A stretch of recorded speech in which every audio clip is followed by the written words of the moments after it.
Hello, friends. How are you doing today? I'm in a new location. This is, I'm in the basement of our new home.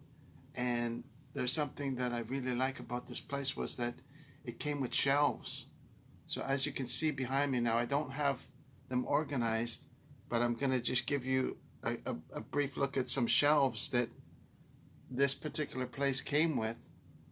And I don't have my books organized yet, but as you can see, I love books, and I've stacked them up in behind me here. So you know how academics always do that? They put the books behind them. It's an ego thing. A lot of books that I had, I either gave away or I donated.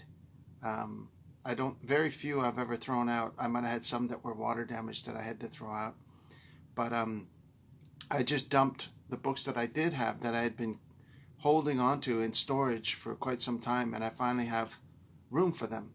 So as I mentioned, it's a little bit disorganized. I'm hoping that the titles are not viewable because some of them maybe I don't want to let on that I've read them. But anyway, it's kind of fun, and I thought I would do video from the basement because what happened was, I think when I was doing video from outside, it uses my mobile data, and I think from inside it uses my Wi-Fi data. I don't know. I'm trying to figure it out. I'll ask Kiki to help me. Let's continue today. A quick video. Let's try and get through as quick as I can because I tend to drone on. I want to make it brief and up to date. We're covering this new book called Wetiko by Paul Levy. It could also be called Evil. It's a book about evil, human evil, and the propensity of humans to participate in evil. So it's a bit of a dark subject for sure. And today I'm going to be covering chapter 6, 7, 8, and 9. And chapter 6 is called The Enlightened Madness of Philip K. Dick.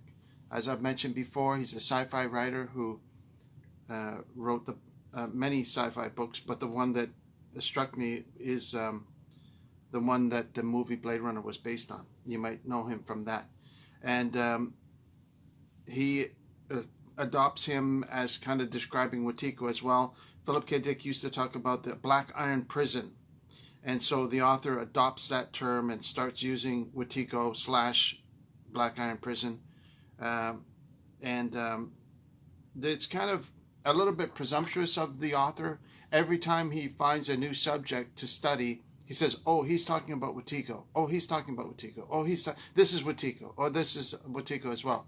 And so he kind of sees Wetiko everywhere because this is his pet term. And so it's a little bit jarring, but I get it. I mean, he wants to use this term because this is his preferred term that he's kind of discovered or rediscovered from an indigenous term to describe evil. And so he uses that to apply to evil wherever he sees it or wherever he hears someone else talking about it.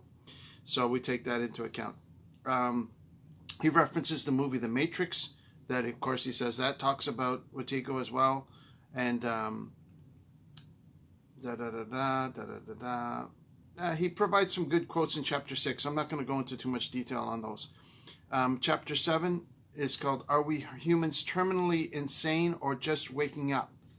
And he goes through and describes a lot of, expands upon his definition of Wetiko in there. Pardon me, excuse me. And about that. Chapter 8, A Cancer of the Soul. One of the most important abilities in confronting the forces of evil is to cultivate an unwavering discernment between truth and deception.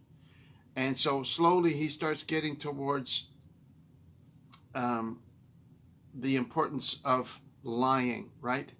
Lying as being a fundamental part of the concept of Wetiko. So deception, lying is at the root cause. And so I thought that was a good quote. So I wanted to make a note of that. Page 174, another quote, he says, nothing has such a convincing effect on others as a lie that we believe ourselves. And this is interesting because it reminded me of a book I read called Rampaging Bulls.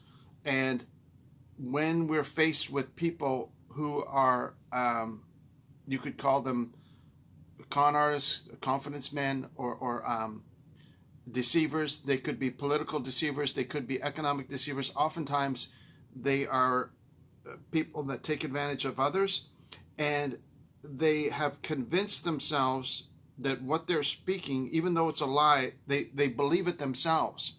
So they say, you should invest in this, and it's the best place to put your money, or something like that. If you want to read a good book on that, it's called Rampaging Bulls, and it'll protect you from being deceived by people that believe their own lies. These are the most dangerous type of con artists, are people that believe, they've convinced themselves that what they're saying is true. Oh yeah, this is the best opportunity, and it ends up being a Ponzi scheme. And these have continued throughout history. Bernie Madoff is a good example, where they reach the elites and reach the highest level of wealthy people, and you think it doesn't continually occur, but it continually occurs. And at any point in time, these Ponzi schemes are continuing to crop up and exist in every Western country of the world, and probably every country of the world for that matter.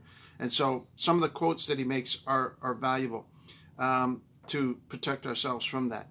Page 174, he quotes Dostoevsky, and he also quotes from John 1, verse 1. I like the way he makes a comparison between the logos, the truth, and versus a logo, which is like a company slogan, which is, corporations, according to the author, are pretty much based on lies, right? Page 175, lying has gone pandemic in our world. I thought that was a good quote. And so chapter 8 has got some really good quotes in it. I was getting a little bit depressed going through chapter 7 because he was just kind of continually talking about, Wetiko, you can't define it because it's invisible. And once you think you know what it is, you don't, because it's deceiving even yourself. So it's this invisible thing that you can't really think. Anyway, I kind of persevered through it. And chapter 8 really shines, actually, because chapter 8 has a ton of excellent quotes in it. He says, lying has gone pandemic in our world. He says, once we see evil, and I believe this is, he's starting to quote Alexander Solzhenitsyn at this point in the book. He says, once we see evil, it is our moral and spiritual responsibility to speak out against it. And I thought that was very valuable, because you can start to see evil in the world, and you can start to read all his examples of evil and start to get a little bit jaded toward it and say, oh yeah, well, there's evil. We know evil's going to exist. It's always going to be there, and not do anything about it. And you become a little bit paralyzed. But he spurs the reader on. He encourages the reader to say, hey, no, speak out against it when you see it. Page 176, he says, silence in the presence of a lie is to be in collusion with evil. So this is even a stronger admonition to us to speak out against what we know to be evil. And then again, this is a direct quote from Solzhenitsyn on page 177. He says, one man who stopped lying could bring down a tyranny. And of course, that's from his famous book, The Gulag Archipelago. And then chapter 9, it's called Duped by the Beast of War. And it's going into all the insanity of war, and it has some really good insights about how the U.S. in general has been complicit in wars that were maybe obviously unnecessary based on the reasons that were given at the time, right? And we know that through history has occurred. Duped by the Beast of War, page 206. It is interesting on page 206 because he starts to talk about, and he doesn't use the term, he does a few pages later use the term demon, but at this point, at the beginning of page 206, he talks about demon possession on an individual and a collective level, so that a person can fall into this type of, he doesn't call it demon possession, but his description is essentially demon possession, and then on a corporate level. So I thought maybe I would just mention that portion for you. He says, just like a transpersonal force can literally take over and possess a person and make them its instrument of incarnation, the same process can happen on a collective scale as well. So he's talking about this transpersonal force. A little while later, he does mention the word, but he's also referencing Jung again, saying that Jung felt that humanity needed an exorcism. See, so he's referencing this type of, and it's much easier, I would say, to go through the Gospels, and it's much more concise to see the danger, the pervasiveness of evil that is present in the human condition. Even if you extrapolate it or apply it as to whatever metaphor you want to, as a commentary on human psychology, the narratives of the Gospels are very concise. I guess, well, they had to be when you think about it. These guys are writing down maybe on a piece of papyrus, and it's, by hand, and it has to be, I mean, this is 300 pages. You can take 10 pages out of any of the Gospels, and it will have very insightful, exact mentionings of evil, demon possession, hypocrisy, lying. And it was like very, very pointed examples where either this person is talking against this person, and you can see the vivid differences between standing up for what is good and standing up for what is evil. And what this author does is basically take those ideas and just expand them onto anything and everything that you see. So you see political corruption. Oh, this is Wetiko.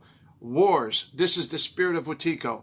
Self-deception. This is the spirit of Wetiko. Fraud and ripping people off. This is the spirit of Wetiko. So he's seeing it everywhere, and he's giving a good description of it, absolutely, and stirring up the reader to say, hey, normally he doesn't, but in chapter 8 he really does. He says it's our moral and spiritual responsibility to speak out against it. So just as I was getting discouraged to think, well, this is a bit of waste of my time, I'm going through 300 pages of something that I already know, but he redeems himself by, again, pulling in these excellent quotes from famous writers, famous psychologist Carl Jung, Dostoevsky, the Russian writer, and of course the Russian Solzhenitsyn, who went through horrible, torturous conditions, and he brings those quotes into his narrative for the reader to realize and to remind the reader how important it is for us to speak out against evil when we see it. And of course, he reminds the reader to be on our guard against self-deception, which any person can fall into. And he does talk about this again in chapter 9, saying that we can accidentally deceive ourselves. We think that we only have a good side. So we say, oh, well, I'm a good person. I'm a spiritual person. I'm always trying to help people. I'm always trying to stand up for truth. Whereas, in fact, according to the author, and I would say it probably lines up with scripture as well, is that each one of us has a good side and a bad side. And if we feed the bad side, however unintentionally, in fact, I like the phrase where he reminds us that another term for the enemy is the devourer, or Satan. And so that passage actually inspired me to try and fast more often, because there's a scripture that has been coming to my mind lately, and it kind of is bothering me. It's saying that Christ said, when I'm gone, then my followers are going to fast. And so it's not something that I've really focused on in my life as something that I've done much of, obviously, because you can see I'm overweight. But it's something that's a reminder to me. The devourer, he never satisfied. He always wants to consume. He always wants, and so in each one of us, there's a part of us, the bad half or the dark side, or what Jung would call the shadow, that always wants to be fed. Is always looking for an opportunity to point a finger and to hate. And that can be at any spectrum of the political spectrum, any spectrum of the religious spectrum, any spectrum of almost any human sociological landscape of discussion, so to speak. So you say, oh, this person is wicked, this person is proud. It's always the other person, right? Whereas the author reminds us that we have to look inside and make sure that we're not being blinded to the own evil within our own heart, perhaps even the bad half of us, we could call it, and make sure that we can sort of cure ourselves somehow. And how is it possible to cure yourself when that part of you that is evil is invisible to yourself? And so it's a very good reminder that I want to commend the author on, is that he's warning us to not be ignorant of this invisible part that is wicked. And it only takes a trigger. That's such a common term today, being triggered. Once we get triggered, that evil part comes out and we want to hurt the other person. And expanded upon on a larger level, war comes out, right? The horror of war, the insanity of war, and that wants to come out and destroy our fellow human being, because that's the dark part of our nature, right? Is to easily get offended, easily get upset, easily get angry, easily get envious or jealous. I was reading the difference between jealousy and envy. So jealousy, you want what someone else has, whereas envy is you don't want the other person to have what they have. So it's worse. Envy is worse than jealousy. Jealousy can be, okay, well, I'd like to have what they have, but I don't mind the fact that they have it.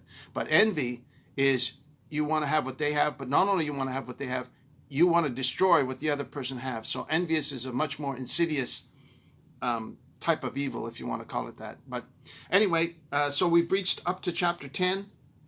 What page are we on here? Let's take a quick look how we're doing. The next chapter is on page 211. Other lenses helping us see Wetiko. And so we're getting chapter 11 is called scapegoating. Chapter 12 is René Girard's take on scapegoating and the shadow. And then we get into part 3. So we're getting through it.